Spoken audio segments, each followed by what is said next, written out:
சண்டை செய்யாமல் தேவன் கொடுத்த இடத்தை பெற்ற மனிதனை அறிந்திருக்கிறீர்களா? பஞ்சம் வந்த காலத்தில் ஆபிரகாமின் மகன் ஈசாக்கு கேரார் தேசத்தில் குடியிருந்தான். கர்த்தர் ஈசாக்கை மிகுந்த ஆசீர்வாதத்தால் ஆசீர்வதித்தார். அவன் பெருகினான், செல்வம் அடைந்தான்.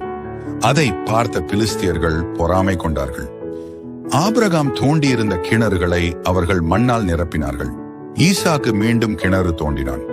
ஆனால் அங்கே சண்டை வந்தது. அதற்கு அவன் பெயரிட்டான் எசேக். மற்றொரு கிணறும் தோண்டப்பட்டது. அங்கேயும் விரோதம். அதற்கு பெயர் ஷிதனா. ஈசாக்கு சண்டை செய்யவில்லை. அங்கிருந்து விலகி வேறு இடத்திற்கு சென்றான். அங்கே கிணறு தோண்டினான். இந்த முறை யாரும் சண்டை செய்யவில்லை. அப்பொழுது ஈசாக்கு சொன்னான், இப்போது கர்த்தர் நமக்கு பரந்த இடம் கொடுத்தார். அந்த இடத்தின் பெயர் ரெஹோபோத். சண்டையை விட்டுவிடு, தேவன் உனக்கான இடத்தை தருவார். இந்த வேதாகம உண்மை உங்கள் இதயத்தை தொட்டிருந்தால் ஆமென் என்று கமெண்ட் செய்யுங்கள்.